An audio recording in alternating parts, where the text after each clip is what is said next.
আল্লাহ রাব্বুল আলামিন বলছেন শাহরু রমাদান, কোরআনে একটা মাস, যেই মাসের নাম আমি কুরআনুল কারীমের মধ্যে উল্লেখ করলাম, কিন্তু আল্লাহ বলছেন এই মাসটি এমনি এমনি মর্যাদায় আসে নাই, এমনি এমনি তার দাম বাড়ে নাই। এই মাসের নাম এমনি এমনি আমি উল্লেখ করি নাই। আল্লাহ বলছেন আল্লাযী উনজিলা ফিল কুরআন, এই মাসের মর্যাদা বৃদ্ধি পেয়েছে। এই মাস আর 11টি মাস থেকে আলাদা হয়েছে। আল্লাহর কাছে এই মাসটি মর্যাদাশীল এবং আল্লাহর কাছে দামি হয়েছে। আল্লাহ বলছেন এর একমাত্র কারণ রব্বুল আলামিন এই মাসের মধ্যে তোমাদের জন্য কোরআন অবতীর্ণ করেছে। কোরআন অবতীর্ণ করে কেন এত দাম বেড়ে গেল? কোরআনুল কারীমের দ্বারা কেন রমাদানের দাম বাড়ল? মুফাসসিরিনে কেরাম ব্যাখ্যা করেছেন, দুনিয়ার মানুষ, আল্লাহ রাব্বুল আলামিন দুনিয়াতে যা কিছু দেখতে পাও এইগুলা আল্লাহ রাব্বুল আলামিনের সৃষ্টি। ইযা আরাদা শাইআন আন ইয়াকুলা লাহু কুন ফায়াকুন, আল্লাহ নির্দেশ করেছেন হও, সাথে সাথে সেটা হতে বাধ্য হয়ে যায়। কিন্তু দুনিয়ার মানুষ জেনে রাখো, তোমার ঘরে যে মুদ্রা লিপিতে তোমার কাছে কোরআন আছে, যেইটা তুমি উচ্চারণ করে করে পাঠ করো, এইটা আল্লাহ বলেছেন হও আর কোরআন হয়ে গেছে, বিষয়টা এরকম নয়। বরং কোরআনটা হচ্ছে আল্লাহ রাব্বুল আলামিনের পক্ষ থেকে নিয়ামত এমন, এইটি আল্লাহর কালাম, এটি আল্লাহ রাব্বুল আলামিনের সৃষ্ট নয়, বরং আল্লাহর কথাটুকুকে আল্লাহ এখানে রেখেছেন। এইটা আল্লাহর অন্য মাখলুকের মতো মাখলুক নয়, কালামুল্লাহকে আল্লাহ কোরআনে রেখেছেন। তুমি যখন কোরআন তেলাওয়াত করো, আল্লাহর বাক্যগুলি আল্লাহ তোমার ঠোঁট দিয়ে, জিহ্বা দিয়ে বের করে। আল্লাহ রাব্বুল আলামিন এই জন্য বলছেন তোমাদের জন্য যে কোরআন দিলাম, এই কোরআন কেন দিলাম আর এই কোরআনকে কেন মর্যাদাশীল করলাম? আল্লাহ বলছেন ওয়া বাইয়িনাতিম মিনাল হুদা ওয়াল ফুরকান, কোরআন তোমাকে কেবলমাত্র তেলাওয়াতের জন্য দেওয়া হয় নাই, কেবলমাত্র বুকে জড়ায় ধরে চুমু খাবে এই জন্য দেওয়া হয় নাই। যদিও চুমু খেলেও তোমার জন্য আল্লাহর শায়েরকে মর্যাদা দেওয়ার জন্য তুমি আল্লাহর কাছে সম্মানিত হবে, তেলাওয়াত করলে তুমি সওয়াব পাবে। কিন্তু রব্বুল আমিন বলছেন এই কোরআনকে বেসিক্যালি দেওয়া হয়েছে বাইয়িনাতিম মিনাল হুদা ওয়াল ফুরকান, তোমার কাছে সুস্পষ্ট একটা রাস্তা দেখিয়ে দেওয়ার জন্য, এবং সত্যের সাথে মিথ্যার যে পার্থক্য আছে এই পার্থক্যটা আল্লাহর পক্ষ থেকে তোমার কাছে তুলে ধরার জন্য এই কোরআন এসেছে। সুবহানাল্লাহ। একটা সত্য আছে, একটা মিথ্যা আছে, একটা হক আছে, একটা বাতিল আছে। আল্লাহ বলছেন এই দুইটা তোমার সামনে স্পষ্ট করানোর জন্য আমি রব্বুল আমিন কোরআন দিয়েছি। আর এই কোরআন তোমার জন্য হুদা, হেদায়েত। এই কোরআন এসেছে রমাদানে, এই হেদায়েত নিয়ে আসছে বলে, সত্য মিথ্যার পার্থক্যকারী নিয়ে আসছে বলে আমি রব্বুল আলামিন তোমাকে এই কোরআন দ্বারা সম্মানিত করেছি। সুবহানাল্লাহ। আল্লাহ সূরা ইয়াসিনের মধ্যে বলেছেন তোমরা তার অনুসরণ করো যে স্বল্প মূল্যে কোরআনকে বিক্রি করে দেয় না, স্বল্প মূল্যে কোরআনকে বেচে দেয় না। কোরআন স্বল্প মূল্যে বেচা মানে কি? ওয়াজ মাহফিল করে টাকা নেওয়া, জুমার নামাজ পড়ে খতিবের টাকা নেওয়া, এটা স্বল্প মূল্যে বিক্রি করা। অনেকে অপব্যাখ্যা করে যে আপনারা অমুক তমুক করে টাকা নেন। জি না, এই স্বল্প মূল্যে বিক্রি মানে কি? আল্লাহ রাব্বুল আমিন নিজেই কোরআনুল কারীমের মধ্যে সেটার ব্যাখ্যা করেছেন। স্বল্প মূল্যে বিক্রি মানে তোমার কাছে যে বিধান স্পষ্ট, যেই হুকুম জানাই দেওয়া স্পষ্ট, তুমি এমন চতুর, সমাজের মধ্যে সেই হুকুমটা তুমি বলো না, তুমি বুঝো এইটা বললে সমাজে ঝামেলা হবে, তোমার জনপ্রিয়তা কমে যাবে, তোমার মর্যাদা সকলের কাছে থাকবে না, তুমি সব ক্ষেত্রে তখন তুমি সঠিকভাবে তোমার মতো করে যেরকম জীবনযাপন করতেছো, ওই ফ্রিকোয়েন্সি অফ লাইফ তোমার জন্য, যে ফ্লুয়েন্সি অফ লাইফ তোমার জন্য থাকবে না। ওই কথা তিক্ত কথা, অতএব ওই কথা গোপন করে তুমি অন্য কথা বলো। এই জন্য তোমার কাছে এটা হচ্ছে কোরআন বিক্রির শামিল। আপনাকে বুঝাতে পারি নাই হয়তো আমি। বর্তমান সমাজে সমকামিতার বিপক্ষে কথা বলা, এটা কি একটি স্বাভাবিক বিষয় না অস্বাভাবিক বিষয়? নামাজের কথা তুমি বলতেই পারি, ভাই ভালো পথে চলুন, মিথ্যা কথা বাদ দিন, ভাই ভাইয়ের সাথে সম্পর্ক উন্নয়ন করুন, এই কথা বলা যায়। কিন্তু পর্দাটা আপনি ভালো ঠিকঠাক মতো পালন করেন, এই কথা বললে মসজিদের সভাপতি সাহেব খেপে যায় যে আমার বইয়ের কথা বললো কিনা। যদি ওই সুদটা বন্ধ করেন, অনেক সুদের কারবার করেন আপনি, তাহলে অনেক মুসল্লি চিন্তা করে হুজুরের সাথে মুসাফা করি, এই সুদের ওয়াজ করলো কেন? এটা একটা এক্সাম্পল বলতেছি। সমাজে যেই কথা ওই লোকের দ্বারা বললে কল্যাণ হবে, ওই কথা না বলে চুপ করে থাকে, আল্লাহ বলছেন এইটা হচ্ছে স্বল্প মূল্যে কোরআন বিক্রি করা। আপনি কোরআনুল কারীমকে বক্তব্য দিয়ে, আপনি কোরআনের আলোচনা করে যদি বলেন যে হুজুর টাকা নিছে, হুজুর কোরআনের কয় টাকা নিছে ভাই? 5 লাখ। 5 লাখ টাকা দিয়ে কোরআনের একটা অক্ষরের মূল্যায়ন হবে? তা আপনি তো দিতে পারেন নাই ভাই, এটা পুরো দুনিয়া দিয়ে দিলেও তো হবে না। তার মানে কোরআনুল কারীমের বিক্রি মানে এইটা না। কোরআনুল কারীমের বিক্রি জেনে বুঝে সত্যকে গোপন করা, যেই কথা বললে এফেক্ট হবে, যেটা নবীওয়ালা কাজ ছিল। নবী করিম সাল্লাল্লাহু আলাইহি ওয়াসাল্লামের কোনো ঝামেলা ছিল? তার থেকে বেশি সুন্দর চরিত্রের মানুষ দুনিয়াতে ছিল। নবী করিম সাল্লাল্লাহু আলাইহি ওয়াসাল্লাম একটু ব্যালেন্স করে চললেই তো সবগুলা তার পিছে দৌড়াতো। তারে তো সূর্য চন্দ্র দিতে চাইছে, সেরা সুন্দরী দিতে চাইছে, মক্কার প্রেসিডেন্ট বানায় দিতে চাইছে, কিন্তু উনি কি রাজি হয়েছে? না। উনি বলছেন এই সমাজের ট্রেন্ড আমার দরকার নাই, হকটা আল্লাহর কাছ থেকে বলতে হবে। আল্লাহ বলছেন এই হকের বার্তা নিয়ে আসছে কোরআন, ওইটা আসছে রমাদানে, এই জন্য রমাদানের মর্যাদা বেড়েছে। রমাদান এমনি এমনি হয় নাই। এখন আমি সব নিতে রাজি, শুধু ওষুধ খেতে রাজি নাই। ঠিক না ভাই? রমাদান কত বরকতময় মাস, কত মর্যাদার মাস। সুবহানাল্লাহ। আপনি সুবহানাল্লাহ বলে ফাটাই ফেলতেছেন, কিন্তু আল্লাহ রাব্বুল আমিন যে হারাম করেছেন সেখান থেকে আপনি সরেন না, যা হালাল করেছেন ওইটা আপনি নেন না। আপনি ঔষধহীন রমাদান আপনি পালন করতেছেন। এই জন্য এরকম রমাদান 50 কেন 100টা পর হলেও কেরিয়ারে আমাদের কোনো পরিবর্তন হয় না, আগেও যা পরেও তা। সমাজে এরকম রোজাদার আছে না ঘুষ খায় আছে না? রমাদানে এরকম রোজাদার আছে না ফ্রি মিক্সিং করে ঘুরে বেড়ায়? রমাদানে এরকম রোজাদার আছে না যারা রোজা রাখে আবার ইফতার পার্টির সময় ফ্রি মিক্সিং করে একসাথে সবগুলা ঘোরাফেরা করে? রমাদানে এরকম রোজাদার আছে না যে বিবাহ বহির্ভূত সম্পর্ক চালায়, সাহারির সময় নিজে ওঠে, আবার যেই মহিলার সাথে কথা বলা হারাম ওই মহিলাকে ডেকে তুলে দেয়? এই জন্য রোজার সময়, ফজরের সময় রোজা এরকম করে শুরু করে। আছে কিনা কথা বলেন? তার মানে আমি আমার রমাদানকে গ্রহণ করেছি প্রেসক্রিপশনের ঔষধ ছাড়া। আল্লাহ রাব্বুল আমিন এবার টার্গেট নির্ধারণ করে দিচ্ছেন। আল্লাহ রাব্বুল আমিন বলছেন ফামান শাহিদা মিনকুমুশ শাহরা ফালইয়াসুম, আমি দায়িত্ব দিলাম তোমাদের কেউ যদি সিয়ামের মাস পেয়ে যাও অবশ্যই রোজা পালন করবে। আল্লাহ বলতেছেন ইয়া আইয়ুহাল্লাযীনা আমানু কুতিবা আলাইকুমুস সিয়ামু কামা কুতিবা আলাল্লাযীনা মিন ক্বাবলিকুম লাআল্লাকুম তাত্তাকুন। ভেবো না এই সিয়াম কেবল তোমাদের জন্য ফরজ করা হয়েছে। অতীতের যত কম ছিল, আদম আলাইহিস সালাম থেকে ঈসা আলাইহিস সালাম পর্যন্ত সকলের জন্য সিয়াম ফরজ ছিল। পুরা রমাদানে হয়তো ছিল না, কারো জন্য মুহররমের সিয়াম ফরজ ছিল, কারো জন্য জিলহজের সিয়াম ফরজ ছিল, কারো জন্য হয়তোবা দেখা যাচ্ছে আল্লাহর পক্ষ থেকে আশুরার সিয়ামটা ফরজ ছিল। অতএব কোনো না কোনোভাবে সিয়াম ছিল, কিন্তু আল্লাহ বলছেন উম্মতে মুহাম্মাদির জন্য আমি স্পেশাল করলাম, পুরা কমপ্লিট একটা মাসের প্যাকেজ বানায় দিলাম। আমার বান্দাদের দায়িত্ব দিলাম এই রমজান মাস পেলেছে যেন সিয়াম পালন করে। আর কেউ যদি সিয়াম পালন করে আল্লাহ বলছেন আশা করা যায় সে তাকওয়ার পথে থাকবে। লাআল্লাকুম তাত্তাকুন, ওই ব্যক্তি আশা করা যায় মুত্তাকি হওয়ার পথে সে এগিয়ে যাবে। সুবহানাল্লাহ। মুত্তাকি হওয়ার পথে সে আগাবে। কেমনে আগাবে? গোল প্ল্যানিং। আমি একবারে পুরা জীবনের সব গুনাহ খাতা ছেড়ে দিব। সারা জীবন বিড়ি খাইছি, চিন্তা করছি আগামীকালকে বিড়ি একবারে বাদ দিয়ে দিব, গুনাহ একবারে বাদ দিয়ে দিব, আগামীকালকে থেকে একবারে তাকবীর উলার সাথে নামাজ ধরে ফেলবো। নয়, এটা মানবীয় ফিতরাতে মানুষের দ্বারা সম্ভব নয়। মানুষকে ছোট ছোট স্টেপের মাধ্যমে মানুষকে এগোতে হয়। আল্লাহ রাব্বুল আমিন বলছেন লাআল্লাকুম তাত্তাকুন, এই রমাদান তোমাকে ছোট ছোট ফুট স্টেপ, তোমার স্টেপ মার্কগুলো নির্ধারণ করে দিবে। বেটা তুমি দিনের বেলা রোজার অবস্থায় তুমি সিগারেটটা খাও না, তাহলে তুমি তো দেখছোই 15 ঘন্টা তুমি না খেয়ে থাকতে পারো। তাহলে আস্তে করে রাতও বাদ দাও, আস্তে করে 1 মাস 1 সপ্তাহ 1 সপ্তাহ করে তুমি 1 মাস বাদ দাও। ওই লোক তখন আল্লাহর কাছে কোনো অজুহাত দিতে পারবে না যে আল্লাহ আমি তো কোনো উপায় ছিল না, নিরুপায় হয়ে খাইছিলাম না।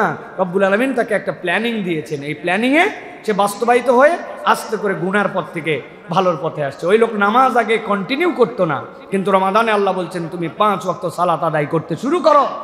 জামাতের সাথে সালাত আদায় করতে শুরু করো। একটা বান্দা যদি 30 দিন সালাতে অভ্যস্ত হয়, তাহলে সাবকনশাস মাইন্ডে মানুষ ওই কাজগুলিতে অভ্যস্ত হয়ে যাবে। আপনি 40-50 দিন ফজরের নামাজ টানা মসজিদে আদায় করে দেখেন, দুনিয়ার কোনো শক্তি নাই, কোনো অ্যালার্ম লাগবে না, কিচ্ছু লাগবে না, ফজরের সময় অটোমেটিক রব্বুল আলামিন আপনাকে জাগায় দিবেন, ঠিক কিনা? এটা নিয়ম, এটা মানবীয় ফিতরাত। আল্লাহ রাব্বুল আলামিন অটোমেটিক আপনাকে করে দিবেন। অনেক সময় ঘরের মধ্যে আলো থাকে না, আপনি আপনার বাথরুমের সিটকানি পর্যন্ত অটোমেটিক হাতের কাছে পেয়ে যান। কারণ কি? অভ্যস্ততা। আপনি আপনার বাথরুমের রাস্তা চিনেন, সিটকানির রাস্তা চিনেন, অন্ধকারের মধ্যে কল কোথায় ছাড়তে হবে জানেন, বদনাটা ধরে ফেলেন, কিছুই লাগে না। মানুষ এরকম অনেক কিছুই করে ফেলতে পারে। আর এই পৃথিবীতে মানুষ যা করে তার 90% কাজ অবচেতন মনে করে, চেতন মনে নয়। আপনি হিসাব মিলালে বুঝবেন, আপনি যা করেন অবচেতন, আপনি চেতনের কাজ নাই বললেই চলে। আমি মসজিদে আসার আগে আজকে কি প্ল্যান করে আসছি যে আমি কতবার হাত নড়াবো? আমার কোনো প্ল্যান আছে ভাই? অবচেতন মনে এটা আমি করে যাচ্ছি। আমি ধাপ ফেলতেছি, কয় ধাপে মসজিদে আসবো, কয় ধাপে যাব। যদি হইতো তাহলে তো অবস্থা খারাপ। ডাক্তার যদি বলে দিত আপনার হার্টের অবস্থা খারাপ, প্রতি মিনিটে আপনি 20 বার করে নিঃশ্বাস নেবেন, ওই লোক তো 10 মিনিটের মধ্যে শেষ। ও 1 2 3 4 5 6 7 8 9 এরকম করে যদি হিসাব করার নিঃশ্বাস ফেলা লাগতো তো 10 মিনিটের মধ্যেও শেষ, ওর ক্যারিয়ার বরবাদ। আমরা আমাদের জীবনে যা করি ম্যাক্সিমাম কাজ আমরা অবচেতন মনে করি। আল্লাহ বলছেন লাআল্লাকুম তাত্তাকুন, আমি তোমার লাইফ স্টাইলেই আমি তাকওয়াকে ঢুকাই দিতে চাই। ওইটা এমনি এমনি আসবে না। রমাদানের প্র্যাকটিসে ও জামাতবদ্ধ নামাজ আদায় করছে, রমাদানের প্র্যাকটিসে মিথ্যা ছেড়েছে, রমাদানের প্র্যাকটিসে ঝগড়া বাদ দিছে, রমাদানের প্র্যাকটিসে চোখের গুনাহ বাদ দিছে, রমাদানের প্র্যাকটিসে ও দান খয়রাতের অভ্যস্ত হয়েছে। আল্লাহ বলছেন এরপরে ফকির আসলে তখন মুখ দিয়ে বলতে মন যাবে না মাফ করো, তখন পকেটে অটোমেটিক হাত চলে যাবে। আল্লাহ বলছেন এই ট্রেনিং এর জন্য আমি রমাদান মাস দিয়েছি। সুবহানাল্লাহ। প্রিয় ভাইয়েরা, আমি অনেক সময় বলি, আমরা অনেকে বাইক চালাই, অনেকে গাড়ি চালাই। আমার গাড়িটা যখন 3000 কিলোমিটার চলে, 3500 কিলোমিটার চলে, তখন আমাকে বলে দিচ্ছে গ্যারেজওয়ালারা যে ভাই গাড়িটা কিন্তু 3500 হলে আবার আমাদের গ্যারেজে নিয়ে আইসেন, এর বেশি চালালে আপনার জন্য মোবাইল টোবেলগুলো বেশি হয়ে যায়, তা আপনার জন্য কিন্তু গাড়িটার ইঞ্জিনে ক্ষতি হতে পারে। আমি তো 3200 কিলোমিটার বেশি গাড়ি চালাই না, চিন্তা করছে 3500 তো আমার দামি ইঞ্জিন যদি ক্ষতি হয়ে যায়, আমার গাড়ির যদি ক্ষতি হয়, ভাই 300 কিলোমিটার কম চলা। নিয়ে চলে গেলাম। ওরা নিয়ে যাওয়ার পরে সাথে সাথে মোবাইল ডাউন দিল, দিয়ে নতুন মোবাইল দিল, মোবাইল ফিল্টারটা লাগাই দিল, এয়ার ফিল্টারটা চেঞ্জ করে দিল, এসি ফিল্টারটা চেঞ্জ করে দিল। বলছে হুজুর সময় আছে হাতে? বললাম আছে। তাহলে একটু 4টা চাকা খুলে একটু ব্রেকগুলো মিলাই দেয়, ব্রেক শুগুলো সুন্দর করে ঝাড়ে মুছে। বললো না সমস্যা নাই, ড্রাম ঠিক আছে, ব্রেক ঠিক আছে, আপনার এখন মোবাইল গিয়ার সব ঠিক আছে, আপনি আপনার গাড়ি নিয়ে চলে যান। আবার 4000 কিলোমিটার পর্যন্ত আমি আবার ড্যাম কেয়ার গাড়ি চালাচ্ছি। আমি প্রিয় ভাইরা, খুব ভালো করে বোঝেন, একটা মানুষের 11 মাসের জিন্দেগিতে সে সাধ্যমতো চেষ্টা করে, সাধ্যমতো বেঁচে থাকার সব মাসের মধ্যেই আপনার জন্য চোখের গুনাহ থেকে হেফাজত করা দায়িত্ব, মনের গুনাহ থেকে হেফাজত দায়িত্ব। কিন্তু আল্লাহ রাব্বুল আমিন এবার বলছেন এটা স্বাভাবিক নয়, এবার তোমাকে ট্রেনিং সেন্টারে ওয়ার্কশপে নিয়ে আসলাম, তুমি এখন ওয়ার্কশপের মধ্যে ঢুকে যাও। এখন এই জায়গাতে তোমাকে তাদের পরামর্শ অনুযায়ী এখন তোমাকে সিদ্ধান্ত নিতে হবে। ও বলছে না মোবাইল ফিল্টার চেঞ্জ করেন, এয়ার ফিল্টার চেঞ্জ করেন, ব্রেক শুতে প্রবলেম আছে, ও এখন চেক আপের মধ্যে রাখছে, চেক আপ করে আপনাকে ঠিক করে আবার দিয়ে দিচ্ছে, আপনি চলবেন। ঠিক আল্লাহ রাব্বুল আমিন চান আমার বান্দা জান্নাতে যাক, আমি জাহান্নামে নেওয়ার জন্য তাকে সৃষ্টি করি নাই। কিন্তু আমার বান্দা শয়তানের ধোকায় পড়ে, যার নফসের ধোকায় পড়ে, নানান ধরনের দুনিয়াবি পেরেশানিতে পড়ে নামাজগুলো ওয়াক্ত মতো পড়ে নাই, অনেক সময় চোখের গুনাহ করছে, অন্তরের গুনাহ করছে, করতে করতে তো এখন সে জাহান্নামের পথে চলে গেছে। আমি আমার বান্দাকে ওয়ার্কশপে ঢুকালাম, আমার বান্দাকে আমার পক্ষ থেকে রহমত, আমার পক্ষ থেকে মাগফিরাত, আমার পক্ষ থেকে নাজাত। শয়তান যেটা বিদ্রোহী তাকে আটকায় রেখে জান্নাতের দরজা খুলে, আসমানের দরজা খুলে আমার বান্দাকে আবার রেডি করে, আমার বান্দা যদি ওই পরবর্তী রমজানের আগে থেকে এই পর্যন্ত যে রোজা, এর মধ্যে সব গুনাহ মাফ করে দিয়ে আমার বান্দাকে আবার জান্নাতের উপযুক্ত করে দিলাম। সুবহানাল্লাহ। এটা রমজানের টার্গেট। এখন আপনি রাস্তাতেও যান, গ্যারেজেও তাই, আপনি কোনো কিছুই মানেন না, রমাদানেও যা, রমজানের বাহিরেও তাই, তাহলে আপনার আমার এই রমাদান যে উদ্দেশ্যে এসেছে এইটা কোনোভাবেই আপনার আমার সাথে ফিট করতেছে না। এই জন্য এই রমাদান আমাদের জন্য প্রিয় ভাইরা কাজ দিবে না। এই জন্য আল্লাহ রাব্বুল আলামিন বলছেন এই রমাদান তোমার ছোট সময় বড় প্যাকেজ, বাম্পার অফার আমাদের আসে না যে অমুক সময় বিগ সেল 70% ডিসকাউন্ট দিয়ে দেওয়া হয়েছে, দোকান শেষ করে দিবে, লাভ অনেক পর্যাপ্ত হয়ে গেছে, এখন একদম বাম্পার অফার, মেলাতে অফার, এই অফার। আল্লাহ বলছেন তোমার ক্ষুদ্র জীবনে রমাদান তোমার জন্য যে অফার আনছে এটা যদি তুমি একবার কল্পনা না করো তাহলে তুমি তোমার মানবীয় মূল্যবোধে তোমার নিজেকে মূল্যায়নই করতে শেখো নাই। আল্লাহ বলছেন এটা তো এমন জিনিস যার মধ্যে আমি রব্বুল আলামিন তোমাকে নিয়ামত দিয়েছি কি লাইলাতুল কদরি খায়রুম মিন আলফি শাহর। আল্লাহ বলতেছেন এটা তোমার জন্য 1000 মাসের থেকে উত্তম। কত উত্তম? আল্লাহ বলছেন তোমাকে জান্নাতে নিতে যত লাগবে তত উত্তম। সুবহানাল্লাহ। নূহ আলাইহিস সালামের কওম 1500 বছর হায়াত পাইছে এক লোক। এ যদি 15 বছরে বালেগ হয়, 1500 বছর হায়াতে 1485 বছর কম বেশি আল্লাহ রাব্বুল আলামিনের জন্য নামাজ কালাম ইবাদতের সুযোগ পাইছে। আর আপনি আমি 60 বছরের জীবনে 15 বছরে বালেগ হয়ে অর্ধেক ঘুমায়া, অর্ধেক বাথরুমে কাটায়া, অর্ধেক খাইয়া, পুরা 60 বছরের জীবন 1.5 বছর ইবাদত হিসাব করলে হবে না, পুরা আপনি বের করতে পারবেন না, সব মিলাই 1.5 বছর হবে না। আরে এই বেটা বাঁচতে 15 বছর। আল্লাহ বলছেন আমি হচ্ছি ইনসাফকারী রব, আমি আদেল রব। আল্লাহ বলতেছেন উম্মতে মুহাম্মাদের আগে কোন উম্মত জান্নাতে যাবে না। নূহ আলাইহিস সালামের উম্মতের সমস্যা কোথায়? 1500 বছর ইবাদত করছে, আল্লাহর কাছে ধরবে তো। আল্লাহ আমি 1500 বছর, এবার 60 বছর। এ তো মরিচ গাছ, আমি হচ্ছে বট গাছ, ঠিক না ভাই? এ তো মরিচ গাছ, ঘাস। আমি হচ্ছে তাল গাছ, আর হচ্ছে ঘাস। তুমি তাল গাছ বাদ দিয়ে ঘাসে ঢুকাচ্ছ জান্নাতে, ব্যাপারটা কি? আল্লাহ বলবেন আমলনামা চেক করে দেখো। আমলনামা চেক করে দেখা যাবে লাইলাতুল কদরি খায়রুম মিন আলফি শাহর। আমি আল্লাহ, আমি যে জান্নাত দেবো আমি প্যাকেজ ঘোষণা করে রাখছিলাম, এই রাত যদি কেউ পাই আমি তারে দিয়ে দিব, তোর সমস্যা কোথায়? আমি আমার মালিক, দুনিয়ার মালিক, আমি জান্নাতের মালিক আল্লাহ। আল্লাহ মিলাই দেখবেন ওই বান্দার আলফি শাহর, আল্লাহর এটা হচ্ছে একটা বর্ণনা মাত্র। আল্লাহ বলছেন ওকে যা দিয়ে জান্নাতে ঢুকতে হবে ওই পর্যন্ত আমি তাকে দান করে দিব। সুবহানাল্লাহ। ওই মাস রমাদান আমি খুব প্রশংসা করলো, ওয়াও মাশাআল্লাহ, কত গুরুত্বপূর্ণ মাস রমাদান।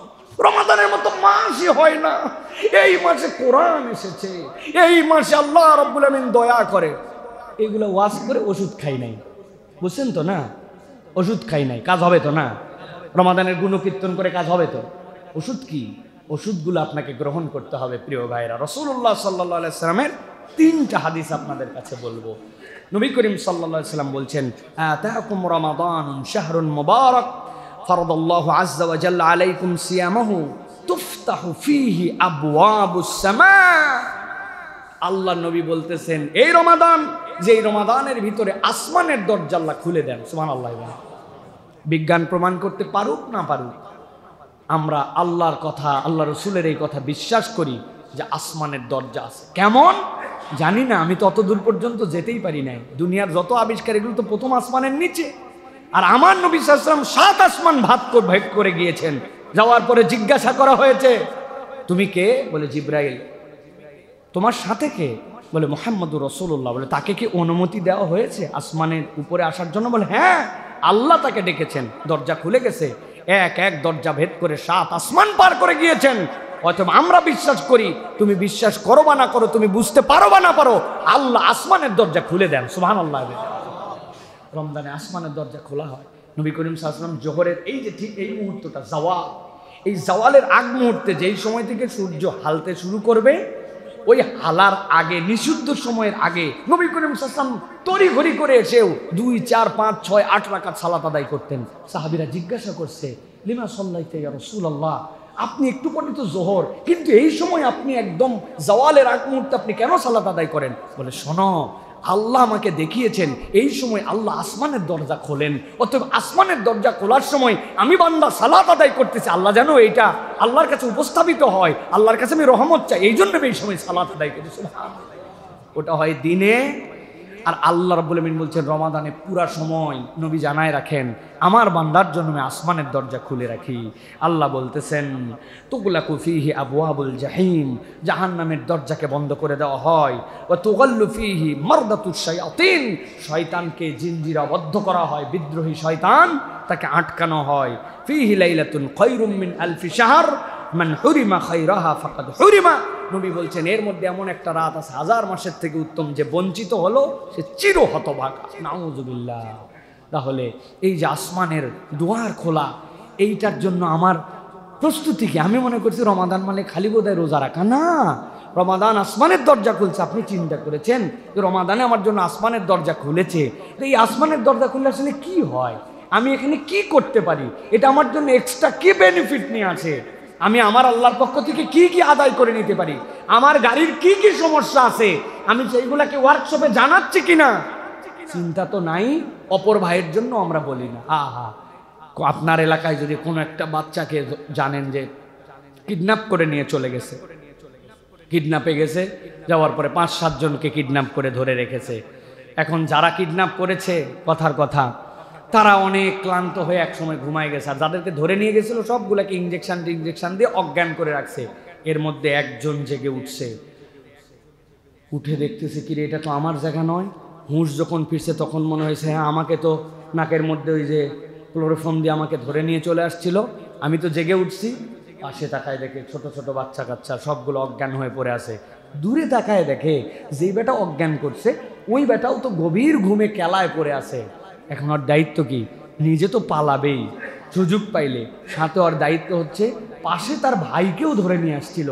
ও তো চিন্তা করবে আমি একাই বাঁচবো, আমার ভাইরে কিডন্যাপ করে নিয়ে আসছে আমার বন্ধু, তারে আমার উঠান লাগবে না।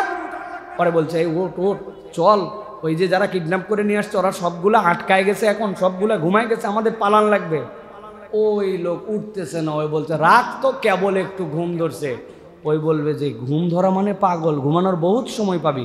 কথা যখন শুনবে না ওর পাশা বরাবর কষে 2 লাত্তি মারে দিবে, গালের মধ্যে ঠাস ঠাস 2 থাপ্পড় দিবে, প্রয়োজনে পানি থাকলে মাথার মধ্যে পানি ঢেলে দিবে, দিয়ে ওকে উঠাবে যে বাবা এখন ঘুমানোর সময় না, তুমি আরাম যতই পাও এখন আরামের সময় না, ওঠ।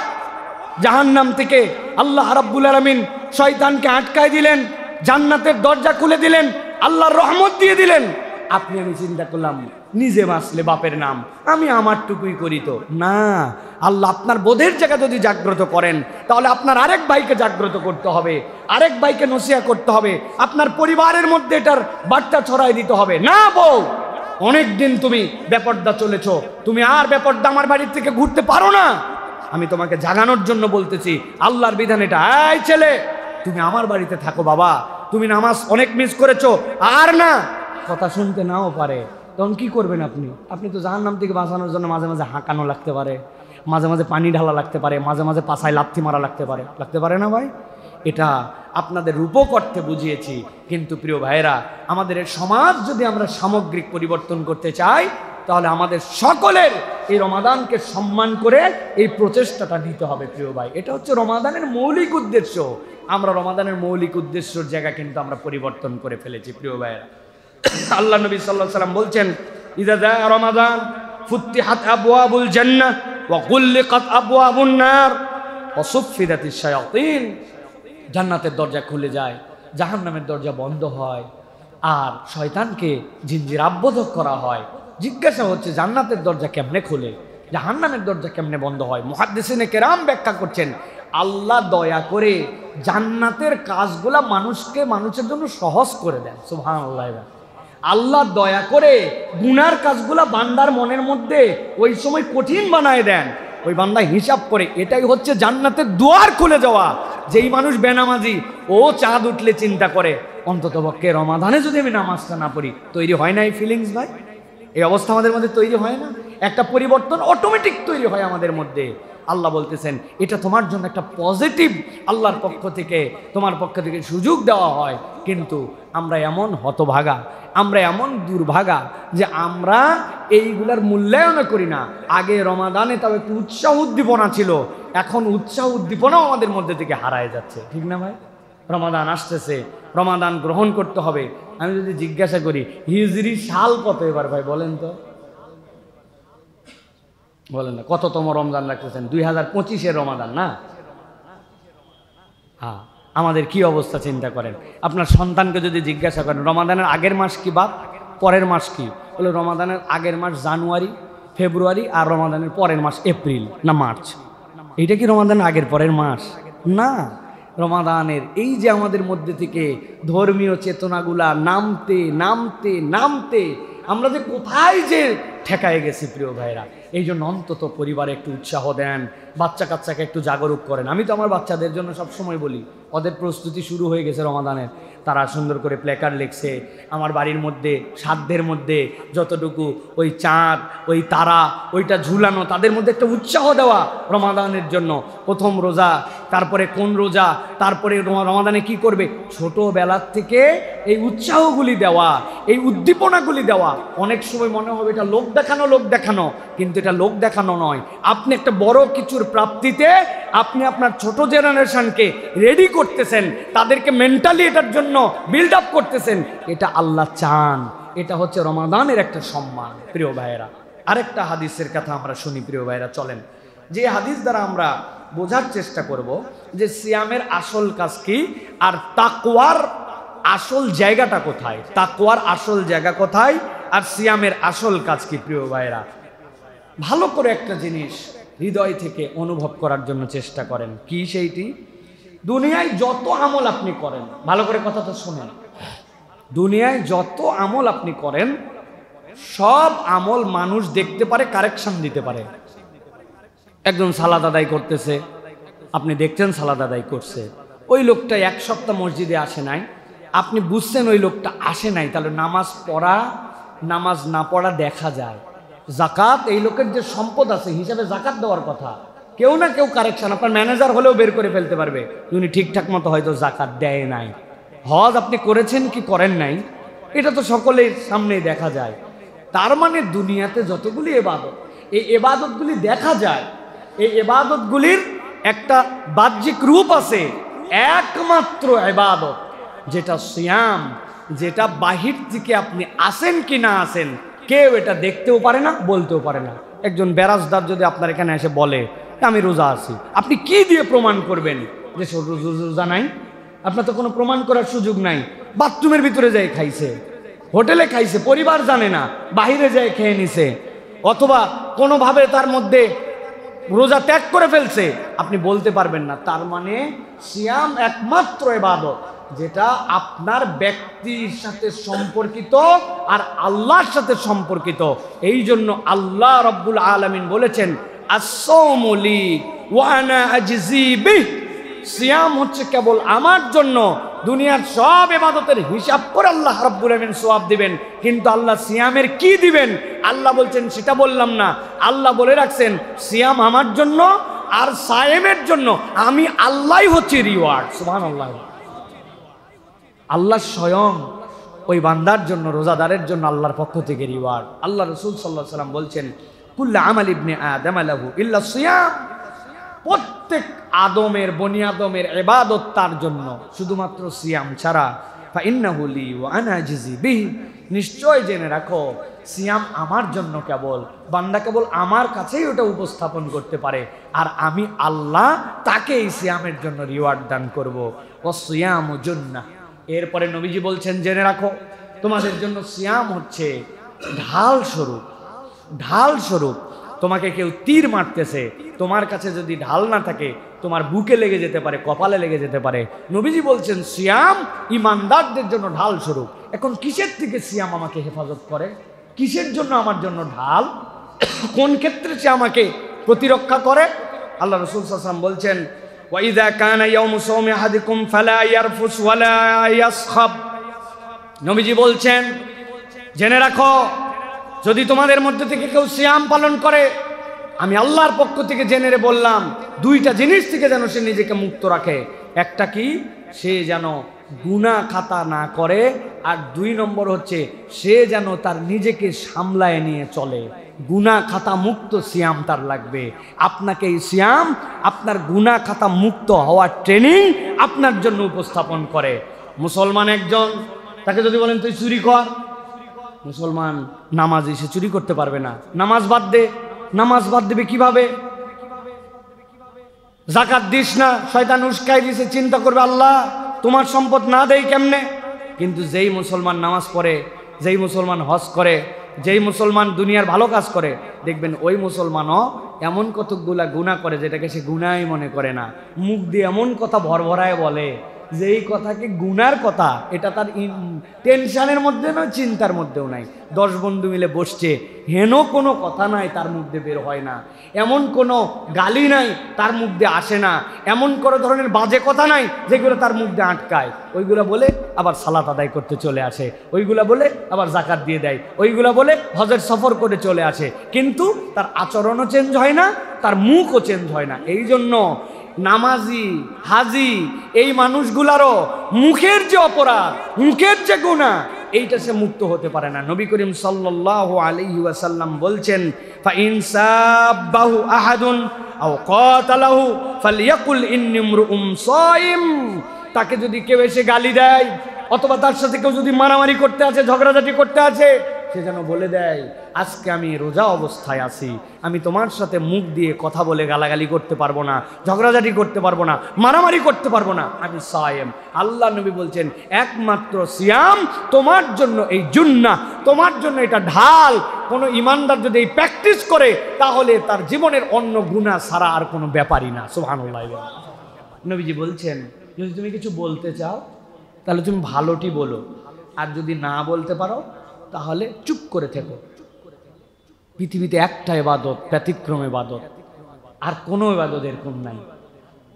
সবাই গল্প গুজব করতেছে, ফাউল কথা বলতেছে, আর আপনি চিন্তা করছেন আমি কোনো কথা বলবো না, কথা বললে এই জায়গাতে আজগুবি কথা হবে, তুমি চুপ করে আছে। আপনি যদি নিয়ত করে চুপ করে থাকেন, আপনি যতক্ষণ কথা বলবেন না, এমনকি সুবহানাল্লাহ বলেন নাই, আলহামদুলিল্লাহ বলেন, কোনো তাসবিহ বলেন নাই, কিন্তু চুপ করে আছেন, আল্লাহ ডান কাদের ফেরেশতা লেখে হয়রান হয়ে যাবে, আপনার আমল নামায় শুধু সোয়াব আর সোয়াব লেখা হবে।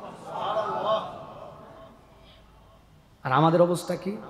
কোনো একটা কথা না বললে ভিতরে উসখুস করে, 5 জন মিলে গল্প করতেছে, এখন আমি যদি যে কিছু একটা না বলি কেমনে, কতক্ষণ সহ্য করা? যারা ভুল কথা বলেই যাচ্ছে, ওরা বলেই যাচ্ছে এবার ডোনাল্ড ট্রাম্প ক্ষমতায় আসবে না, আমি যদি পণ্ডিতি না ফলায় একটা কথা যদি না বলি, কোথায় ডোনাল্ড ট্রাম্প আর কোথায় আমি চিন্তা করলাম দৌড় বেটা, তোমাদের কোনো দুনিয়া সম্পর্কে কোনো ধারণাই নাই, বেকুবের দল কোথাকার।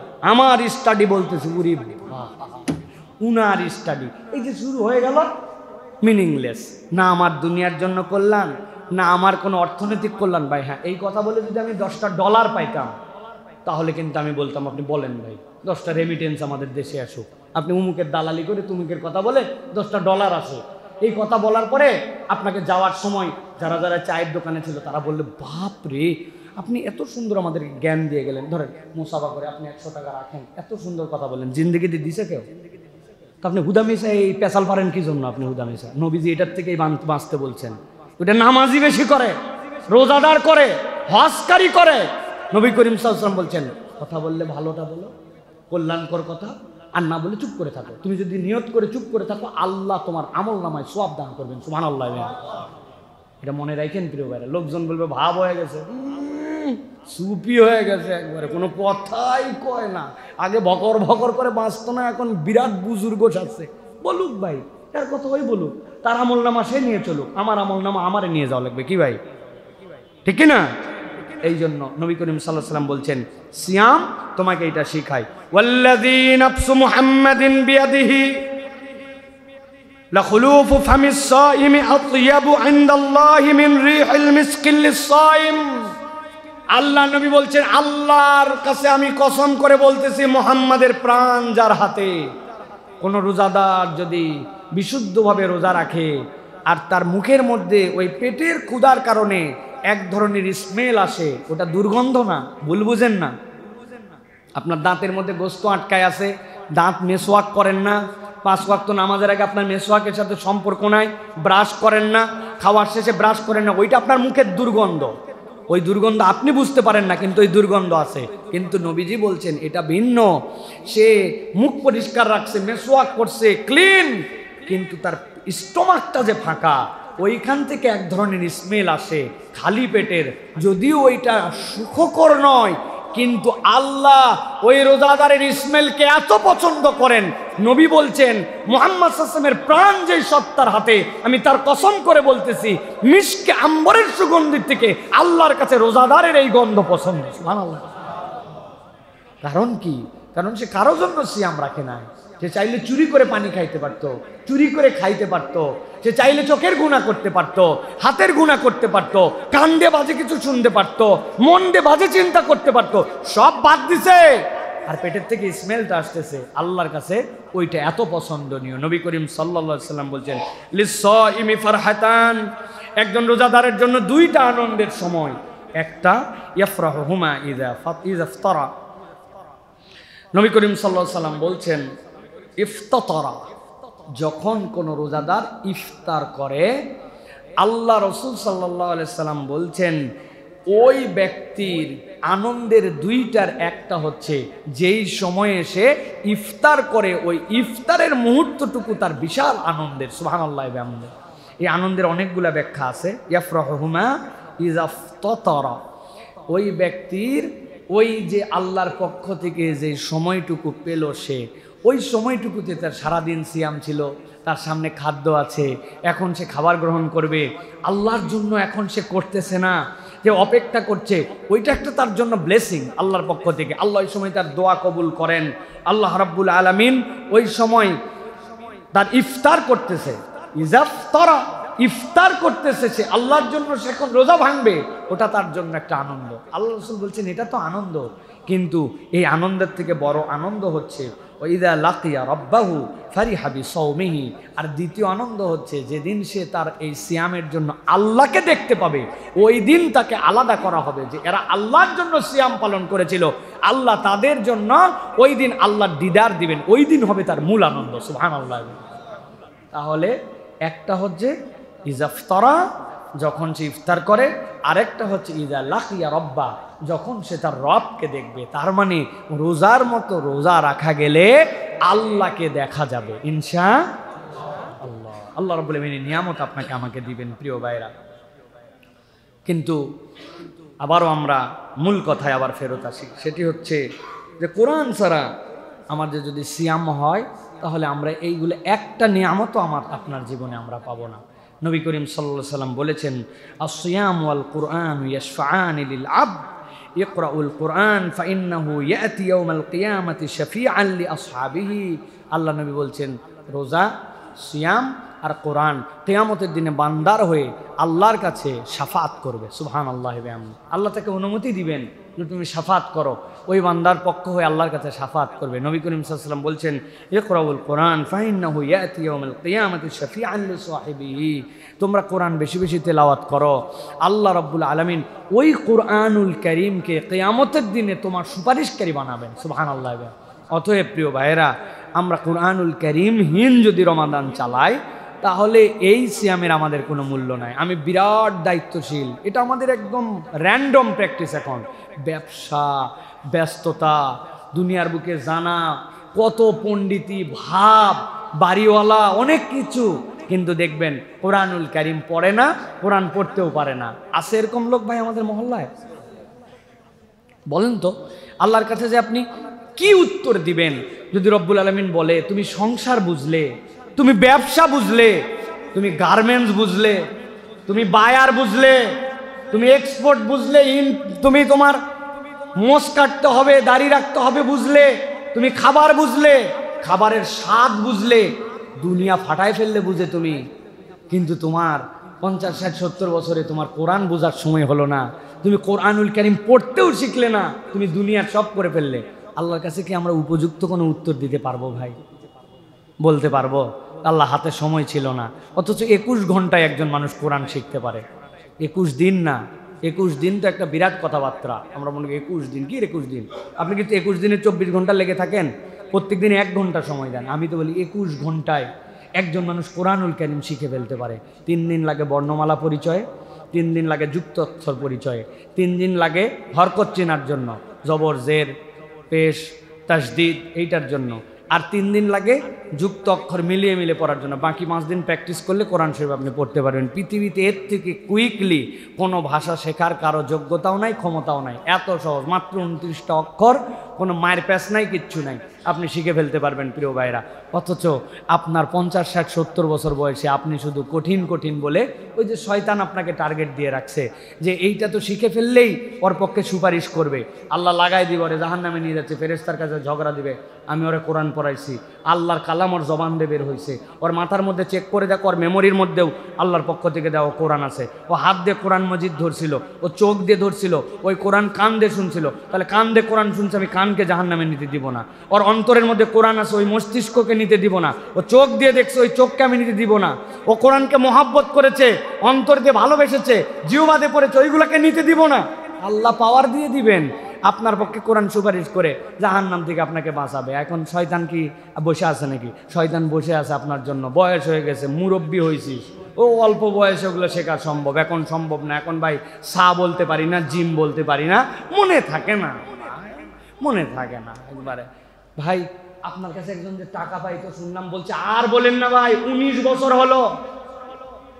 দারুসালামের ওই কোনায় তখন কিছুই ছিল না, একটা চায়ের দোকানে বসে কথা, সবুর ভাই পাশে ছিল, ওহ সবুর ভাই খালি ছিল না, আব্দুল গফফারও ছিল ওই জায়গায়। সবার সামনে আমি টাকা দিলাম, ভাই 19 বছর টাকা দিল না, উনার কিছু মনে থাকে না। এই জন্য আরবি বর্ণমালার 29 অক্ষর পারে না। 19 বছর আগে কার সাথে বসে কে কে পাশে ছিল, পাশ দিয়ে কোন কোম্পানির বাস যাচ্ছিল, সব মনে আছে। আল্লাহ বলবে তুমি ঘাউরামু করো, তুমি ঘাউরামু করো। আল্লাহ রাব্বুল আলামিন ওই ইয়েকে দাঁড় করাবেন, হযরতে এই যে সালমান ফারসি রাদিয়াল্লাহু তাআলা আনহু। বাড়ি কোথায় সালমান? বলো। ইরানে। তোমার ভাষা কি ছিল? ফার্সি। বয়স কত ইসলাম গ্রহণ করার? 100+। এরপরে কি করছিলে? এত সুন্দর কোরআন পড়ছি যে ওমর রাদিয়াল্লাহু তাআলা পাশে বসে কোরআন শুনতো তার কাছে। তো উনি 100 বছর বয়সে ঈমান আনার পরে উনি কোরআন শিখে আরবের লোককে কোরআন শোনাতে পারছে। ফার্সি ভাষার লোক, উনিও আরবির লোক ছিল না, ইরানে বাড়ি, আর তুমি বাঙালি, তুমি নানান কৌশলে কোরআন শেখো নাই। আল্লাহ বলবে এইগুলোর একটারও মাটি যেন বাটাম ছোঁয় না, সবগুলো যেন পিঠ ফেটে যায়, একটাও বাটাম মাটিতে পড়বে না, সবগুলো পিঠে পড়বে আমাদের।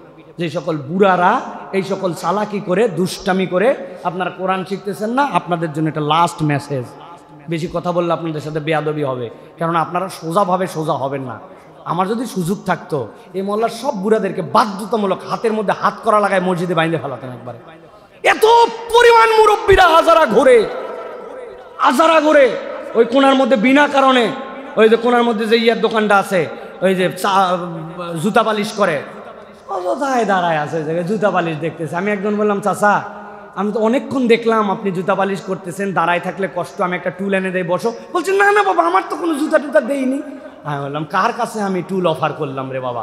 আমি মুরব্বী দেখে মনে করছি উনি একটা টুল দেই, উনি বসু। বলে না, এমনি একটু দাঁড়ায় আছি দেখতেছি, উনি কোনো কাম নাই। কিন্তু কোরআন যদি পড়তে বলেন, মসজিদে উদ্যোগ নেওয়া হবে, দেখবেন আর খুঁজে পাওয়া যাবে না, কাজের কোনো শেষ নাই। শরীরটা ভালো না, মাজাটা, পেটটা গ্যাস গ্যাস, কেন যেন শরীরটা কয়দিন হলো খুব ম্যাজ ম্যাজ, মিছাই যাই টিভির সামনে বসে রিমোট নিয়ে বুড়া চাঙ্গা হয়ে গেছে। আল্লাহর ওয়াস্তে আমরা একটু পরিবর্তন হই। কোরআন ছাড়া রমাদান মিনিংলেস। Please believe me. আপনি ডাক্তারকে সম্মান করেছেন, প্রেসক্রিপশনকে সম্মান করেছেন, আপনি ডাক্তারের পারফরমেন্স আপনি মুগ্ধ, কিন্তু আপনি মেডিসিন গ্রহণ করেন নাই। কোরআন হচ্ছে মেডিসিন। আল্লাহ এটাই বলছেন, শাহরু রমাদান আল্লাযী উনজিলা ফীহিল কুরআন হুদাল লিন্নাস ওয়া বাইয়িনাতিম মিনাল হুদা ওয়াল ফুরকান। আল্লাহ বলছেন এটা তরজমান হেদায়েত, সত্য মিথ্যার পার্থক্যকারী। অতএব আসুন আমরা এই রমাদানে কোরআন গ্রহণ করার জন্য চেষ্টা করি। রাজি আছি তো ইনশাআল্লাহ? রাজি আছি ইনশাআল্লাহ? এখন আপনাদের কাছে আমি একটা ডেইলি প্ল্যান দেব। রমাদানের প্ল্যানিংটা কিভাবে হতে পারে? বেশি কিছু না, সিম্পল। আপনার লাইফ একটু চেঞ্জ করে ফেললেই প্ল্যানিংগুলো কাজ করে। ডাক্তারের কাছে গেছেন, বলছে ভাই আর বলেন না, কোলেস্টেরলটা বেড়ে যাচ্ছে। বলতেছে আপনার বাড়ি কয় তলায়? বলছে আমি 5 তলার ফ্ল্যাটে থাকি। উঠেন কিসে? লিফটে উঠি। চাচা শোনেন, এখন তো একটা বুদ্ধি দেই, প্রথম 5 দিন আপনি লিফটে উঠেন, কিন্তু নামার সময় লিফটটা ব্যবহার করেন না, আপনি সিঁড়ি দিয়ে হেঁটে হেঁটে নামান, নামতে কষ্ট হয় না।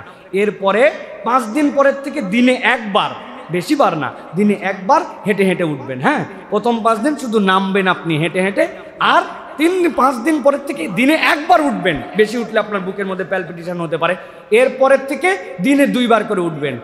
ওই লোকের সিস্টেম চেঞ্জ হয়ে গেছে, শুধু একটু লাইফস্টাইল চেঞ্জ করে দেওয়ার কারণে, একটু বুদ্ধি খাটার কারণে ওই সিঁড়ি আছে, ওই লিফটই আছে, ওই মানুষই আছে, কিন্তু বুদ্ধি করে কৌশল করে রুটিন করলে কাজ করে, ঠিক কিনা? স্বামী স্ত্রী দুইজন গন্ডগোল লাগছে, ওরে গন্ডগোল ফাঁসার, দুইজনের ঝগড়া বন্ধ হয় না, সংসারই টিকবে না। স্বামী স্ত্রী দুইজনই গেছে মেন্টাল ডাক্তারের কাছে, আমাদেরকে ঔষধ দেন, আমাদের সংসার টিকবে না। স্বামী বলতেছে আমার কোথায় প্রবলেম, আমার তো কোনো প্রবলেমই দেখি না। বউ বলতেছে প্রবলেম দেখো না, মানে এটাই একটা প্রবলেম, তুমি প্রবলেম শিখে বলো আমার এখানে গন্ডগোল লাগায় না, আমি আপনাদের জন্য মেডিসিন দিয়ে দিচ্ছি। বউয়ের অ্যাটিটিউড দেখে বুঝে ফেলছে ডাক্তার সাহেব, একটা বোতল নিয়ে আসে, ভিতর থেকে কাঁচের দিছে, দিয়ে বলছে এটা নিয়ে যান, যখনই আপনাদের মধ্যে গন্ডগোল লাগবে তখনই এখান থেকে এক ঢোক খাবেন, আর এক ঢোক মুখের মধ্যে নিয়ে আপনি অন্তত 39 সেকেন্ড রাখবেন, এটা যেন 38 না হয়, 41 না হয়। চিন্তা করছে কি মেডিসিন বাবা, 39 সেকেন্ড বলে দিছে। এক ঢোক খাইছে, খাই ঝগড়াঝাটি হওয়ার সাথে সাথেই স্বামী এসে মেডিসিন দিছে, রাজি যেহেতু দুইজন খাই, এখন ঘড়ির দিকে তাকায় আছে, 39 সেকেন্ড। বেশি হলে যদি ক্ষতি হয়, জিবা গলে যায়, আবার যদি কম হয় কি ঝামেলা হয়, 39 সেকেন্ড। এরকম করে 7 দিনে ওষুধ শেষ, দৌড়ায় আছে ডাক্তারের কাছে, ডাক্তার জীবনে বহু ডাক্তার দেখেছি, আপনার মতো ডাক্তার দেখি নাই, আমাদের গন্ডগোল প্রায় 50% নামে গেছে, ওষুধ আরও দেন। ওষুধ পুরাইছে, বলছে ওষুধ আপনার বাড়ির বেসিনের মধ্যে বহুত পরিমাণ আছে। বলছে তার মানে? বলছে ওর মধ্যে কিছুই ছিল না, ওটা আপনার বোতলের পানি দিছি, শুধু সিস্টেম চেঞ্জ করে দিছি, যেই ঝগড়া লাগে আপনাকে বলে দিছি খাবেন। আর 39 সেকেন্ড কেন বলছি? কনসেন্ট্রেশনটা যেন ঘড়ির দিকে যায়, গন্ডগোলের দিকে না যায়। ওর মধ্যে পানি ছাড়া কিচ্ছু নাই, যান, কোনো টাকাও দেওয়া লাগবে না, কিছু না। এখন থেকে আপনারা এই কৌশলে আপনারা ঝগড়াঝাটি বন্ধ করেন। তার মানে একটু রুটিন ওয়ার্ক করলে, একটু প্ল্যান করলে সেম জিনিস ডিফারেন্ট ওয়ার্ক করে, ঠিক কিনা? এই জন্য রমাদানের একটা ছোট্ট প্ল্যান দেবো আপনাদের জন্য, ফজর থেকে এশা পর্যন্ত। স্বাভাবিকভাবে শোনেন, যদি আল্লাহ আমাদেরকে এটা ফলো করার তৌফিক দান করেন, কিছু বেনিফিট আমরা পাবো ইনশাল্লাহ। 1 নম্বর সাহারি এবং সকালের আমল। সাহারি মিস করবেন না, কম হোক বেশি হোক, সাহারি ছেড়ে দেওয়া যাবে না, যেন আমার লাগে না, আমার দরকার নাই, একবারে আমি খাবো না, না, একটা খেজুর দিয়ে হলেও, 3টা খেজুর দিয়ে হলেও, একটু পানি হলেও সাহারি খাবেন। কেননা এটা আপনার রমাদানকে বিউটিফুল করবে। আল্লাহ নবী সাল্লাল্লাহু আলাইহি সাল্লাম বলেছেন তোমরা সিয়াম করো, কেননা সাহারি করো, কেননা ইন্নাল্লাহ ওয়া মালাইকাতাহু ইউসাল্লুনা আলাল মুতাসাহহিরিন, আল্লাহ এবং তার ফেরেশতারা ওই সাহারি করতে যেই বান্দা উঠে তাদের প্রতি আল্লাহর পক্ষ থেকে রহমত এবং আল্লাহর পক্ষ থেকে আল্লাহ তাদের ক্ষমা করে দেন। সুবহানাল্লাহ। ফেরেশতারা তাদের প্রতি সালাত পেশ করে, ফেরেশতারা তাদের জন্য সুবাসিশ জানায়, আল্লাহ তাদেরকে বান্দাকে মাফ করেন। অতএব এটা মিস করা যাবে না, এটাতে আমাদের শুরু হবে। এরপরে ফজরের আজানের জবাব দিবেন। রমাদানে আমাদের টার্গেট থাকবে একটা আজানের জবাব যেন আমাদের মিস না হয়। আজান হবে, তার উত্তর দিব। আল্লাহ নবী সাল্লাল্লাহু আলাইহি ওয়াসাল্লাম বলেছেন মিসলামা ইয়াকুল, মুয়াজ্জিন যা বলে তুমি যদি অনুরূপ বলো, আল্লাহ রাব্বুল আমিন তোমার মর্যাদা বৃদ্ধি করে তোমার জন্য জান্নাত লিখে দিবেন। সুবহানাল্লাহ।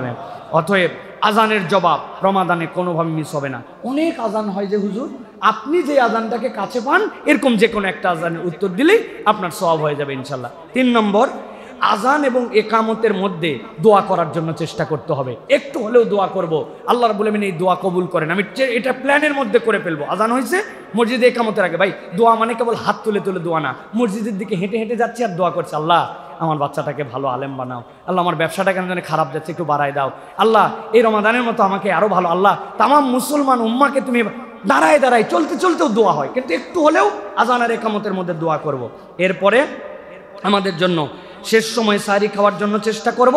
আর সাহারি যা দিয়েই খাই একটা হলেও খেজুর খাবো, তাহলে একটা হারানো সুন্নাহ পুনরুজ্জীবিত হবে। নবী করিম সাল্লাল্লাহু আলাইহি সাল্লাম সাহারিতে সব সময় নবী করিম সাল্লাল্লাহু আলাইহি সাল্লাম খেজুর খাওয়ার জন্য চেষ্টা করতেন। আর একটা হচ্ছে, এরপরে আমরা এই যে ফজরের সালাত আদায় করলাম, ফজরের সালাত আদায় করার পরে যদি আমার সুযোগ থাকে অন্তত কিছুদিনের জন্য হলেও উঠবো না, ফজরের নামাজ পড়ে ওখানে বসে থাকবো, তাসবিহ তাহলিল পড়বো, একটু কোরআন তেলাওয়াত করব। সূর্য উঠে যাবে, উঠে যাওয়ার পরে আমি 2 রাকাত 4 রাকাত চাশতের নামাজ পড়ে উঠে আসব। পৃথিবীতে ইমানদারের আমল নামা যেইগুলাতে সবচেয়ে কম সময়ে ভারী করবে, এর একটা হচ্ছে ফজরের পরে নিজ স্থানে বসে থেকে সূর্যর পরে উঠা। বান্দা ওই দিন ঘাবড়ায় যাবে, আল্লাহ তার আমল নামায় এত এত এত সওয়াব দান করবেন। সুবহানাল্লাহ। অতএব আমরা প্রত্যেক দিনও যদি না পারি, রমাদানে আমাদের টার্গেট থাকবে যে এরকম করে আমাদের আমল করা। এই গেল। এরপরে আমি আসলাম, আসার পরে আমি একটু ঘুমায় যাব প্রয়োজনে। এই সময় না ঘুমালে আমার জন্য ক্লান্তি চলে আসবে। ফজরের পরে আমি ঘুমালাম, ঘুমায় 8টা আপনার অফিস, 9টা আপনার অফিস, এর আগ পর্যন্ত একটা 2.5 ঘন্টা 3 ঘন্টা একটা কমপ্লিট টাইট প্যাকেজ একটা ঘুম হয়ে যাবে। উঠলেন, ফ্রেশ হলেন, আপনি আপনার কর্মস্থলে চলে গেলেন। যাওয়ার পরে এরপরে হচ্ছে জোহর। জোহরের সময় আমাকে সবসময় রিমাইন্ডার দিয়ে রাখতে হবে আমার যেন আজানের উত্তর যে কোনো একটা মিস না হয়, আজান একামতের মধ্যে যেন আমার দোয়া মিস না হয়। আর টার্গেট থাকবে মসজিদে যেই আমি কেবল জোহরের সালাত আদায় করব না, জোহরের যে সুন্নতে মুআক্কাদা এটা আমার পার্মানেন্ট মুআক্কাদা হিসেবে গ্রহণ করব। নবীজি বলছেন কেউ 12 রাকাত সালাত সংরক্ষণ করলে আল্লাহ তার জন্য জান্নাত সংরক্ষণ করবে। ফজরের আগে 2, জোহরের আগে 4, জোহরের পরে 2, মাগরিবের পরে 2, এশার পরে 2, 12 রাকাত সালাত যে সংরক্ষণ করে আল্লাহ জান্নাত সংরক্ষণ করেন। অতএব রমাদানে আমার জোহরের আগের সালাত, পরের সালাত, এটা যেন মুআক্কাদা মিস না হয়। এরপরে 3 নম্বর আসর। এরপরে আপনি আসরের জন্য প্রস্তুতি নিয়ে ঠিক আসরের সালাতটি জামাতে আদায় করব এবং আজানের উত্তর দিব। আজান একামতের মধ্যে কিছু না কিছু আমি দোয়া করার জন্য চেষ্টা করব প্রিয় ভাইয়েরা। আর আসরের নামাজে যদি সুযোগ পাই দুখুলুল মসজিদ 2 রাকাত, তাহিয়াতুল ওযু 2 রাকাত, যদি সুযোগ পাই একটু আগে গেছি সালাত আদায় করে নেওয়ার জন্য চেষ্টা করব। আর 3 নম্বর হচ্ছে আসরের পরে চলে আসলাম। এরপরে আমার ইফতারির প্রস্তুতিতে পরিবারকে সাধ্যের মধ্যে সময় দেওয়া, বাইরে ঘোরা আড্ডাবাজি আমি আমার ফ্যামিলিতে চলে আসব। আসার পথে কিছু কোরআন তেলাওয়াত অথবা ফ্যামিলিতে ইফতারির জন্য একটু সহযোগিতা করা, বাচ্চা কাচ্চাকে একটু সময় দেওয়া, এইটার জন্য চেষ্টা করব প্রিয় ভাইরা। 4 নম্বর ইফতারের প্রস্তুতি এবং ইফতার প্রদান। ইফতার সিম্পল এবং ইফতার যেন হেলদি হয় এটা আমাদেরকে খেয়াল রাখতে হবে। আমরা এমন পরিমাণ অস্বাস্থ্যকর খাবার খাই যেই খাবার খাওয়াতে আমাদের রোজার মূল টার্গেটই নষ্ট হয়ে যায় আমাদের জন্য। খান, প্রত্যেক আইটেমই খান, সার্কেল করে খান, একদিনে 26 আইটেম, 25 আইটেম, তারপরে 20 আইটেম, এগুলো খুব ভালো প্র্যাকটিস না আমাদের জন্য। এই জন্য স্বাস্থ্যসম্মত খাবার খাওয়া। আর ইফতার না করাইয়া ইফতার করব না। আমার টার্গেট থাকবে একজনকে হলেও আমি ইফতার করাবো। পকেটের মধ্যে 3টা করে খেজুরের 10টা বন্দা রেখে দিছি, একটা ভাইকে দিয়ে দিছি, একজনকে দিয়ে দিছি। একদিন বাড়ির থেকে ইফতার বানায় নিয়ে আসছি, একটা ছোলা, একটা খেজুর, অল্প একটু মুড়ি, অল্প একটু ছোলা, 10টা পলিথিনের মধ্যে একটা ছোট শপিং ব্যাগে নিয়ে আসছি। এই রাস্তার সামনে দাঁড়াইছি, বাসালারা চলে যাচ্ছে, ইফতারের সময় অমুক অমুক পাই নাই, 10টা পানির বোতল, একদিন একটু 10টা ভাইকে খাওয়াই দিছি। মানে আমি ইফতার না করায় ইফতার করি না, আমার যা সাধ্যের মধ্যে আসি কম বেশি ইফতার করে। নবী বলছেন কেউ যদি রোজাদারকে ইফতার করায় আল্লাহ ওই রোজাদারের পূর্ণ সওয়াব তাকে দান করে দেন। আবার রোজাদারের সিয়ামের থেকে 1 চুলও তার সওয়াব কমে না। এটা আমার প্র্যাকটিস হবে প্রিয় ভাই। ইফতার করার মানে প্লেট ভরে দিয়ে দেখানো না, একটা খেজুর, 1 গ্লাস পানি, 1 বোতল পানি। কিন্তু আমার এই রমাদানে আমি একাই ইফতার করি নাই, ইফতারের নিয়তে কিছু খরচ করছি। এই প্র্যাকটিসটা আমার থাকবে। এটা 2 টাকা হোক, 5 টাকা হোক, কিন্তু একটা প্র্যাকটিস আমার জন্য থাকবে প্রিয় ভাইরা। এরপরে ইফতারের আগে মেসওয়াক করা, দোয়া করা। মেসওয়াকটা খুবই গুরুত্বপূর্ণ ইবাদত, কেবল ইফতারের আগে নয়। নবীজি সারাদিন মেসওয়াক করতেন, সুবহানাল্লাহ। নবী করিম সাল্লাল্লাহু আলাইহি ওয়াসাল্লাম যখন চিরবিদায়ের অবস্থায় আছেন সেই সময়ও সাহাবী আসছেন, তার মুখে মেসওয়াক দেখে নবীজি এমনভাবে তাকাইছেন, আয়েশা রাদিয়াল্লাহু তাআলা মন থেকে বুঝে ফেলছেন নবী কথা বলতে পারছেন না, কিন্তু আর মেসওয়াক দেখে তিনি খুশি হয়ে গেছেন। নবীজির জন্য কাঁচা ডাল আনা হলো, আয়েশা রাদিয়াল্লাহু তাআলা নিজে দাঁত দিয়ে চিবাইয়ে নবীকে মেসওয়াক করে দিয়েছেন। নবীজির চেহারাটা উজ্জ্বল হয়ে গেল। উম্মতে মুহাম্মাদি মেসওয়াক করে না। নবী করিম সাল্লাল্লাহু আলাইহি ওয়াসাল্লামের প্র্যাকটিস আমি দেখতে চাই প্রত্যেকের পকেটে মেসওয়াক থাকবে ইনশাআল্লাহ। পারবো না ইনশাআল্লাহ? এভরিবডি, আপনার যে কয়টা জামা আছে প্রত্যেক জামায় প্রয়োজন আলাদা থাকবে আপনার, কিন্তু আপনাকে মেসওয়াক করতে হবে। আর অপরকে ইফতার আর দোয়া করা। ইফতারের আগ মুহূর্তে ওই যে রান্নাঘরে বউ আছে, আর একটু বাকি আছে, আর অল্প একটু কাজ, দৌড়া ঝাঁপা কম হোক, বউ পেঁয়াজি বাদ দাও, বেগুনি বাদ দাও, আজকে বসো দোয়া করবো, একটু আল্লাহর কাছে একটু চাইবো। আরে তো খাওয়া তো হবেই, এত খাবার কি আছে, 1 খেজুর দিয়ে তো আমার জন্য ইফতার হয়ে যায়। বসো, দোয়া ইম্পর্টেন্ট। ইফতারের আগে 15 মিনিট কোনো দুনিয়ার সাথে সম্পর্ক নাই, আপনি ডিট্রাস্ট ফ্রম দ্য ওয়ার্ল্ড, আপনি তখন আল্লাহর সাথে কেবল কানেক্টেড। এটা আপনার রুটিনের মধ্যে করে ফেলতে হবে। এশা এবং তারাবি, মাগরিবের পরে আমরা হালকা একটু বিশ্রাম করলাম। এই সময় একটু লাইটটা কমাই দেবো, বাসার প্রয়োজনে কমাই দিয়ে হালকা একটু নিজের মধ্যে একটা ন্যাপ নেওয়া, এটা রিল্যাক্স নেওয়া। এই সময় শরীরটা ছেড়ে দেয় সারাদিনের, যেহেতু আপনি ইফতারের জন্য আল্লাহ নবী বলছেন জাহাবাল জামা ওয়াবতাল্লাতিল উরুক ওয়া সাবাতাল আজরু ইনশাআল্লাহ। আপনার তখন শিরা উপশিরা শিথিল হয়ে গেছে, আপনি ওই সময় একটু ন্যাপ নিলেন, নিয়ে তারাবির সালাত আদায় করার জন্য চলে গেলেন। প্রিয় ভাইরা, নবী করিম সাল্লাল্লাহু আলাইহি ওয়াসাল্লাম বলেছেন কেউ যদি রাতের সালাত আদায় করে, আর সেটা যদি ইমামের সাথে করে, আল্লাহ রাব্বুল আমিন কেন জানি ওইটা যদি পূর্ণ করে, তার সারা রাত সালাত আদায় করার সোয়াব আল্লাহ তার সাথে দিয়ে দেন। সুবহানাল্লাহ। অতএব আপনার মসজিদে যে নামাজ পড়া হয় তারাবির, ওই পুরোটুকুই আপনি পড়ার জন্য চেষ্টা করবেন প্রিয় ভাইরা। সাথে সাথে বলবো প্রিয় ভাইরা, এই যে রাত শেষ হয়ে গেল, আবার তো সাহারিতে উঠবেন, এরপরে টপ করে শুয়ে যাবেন।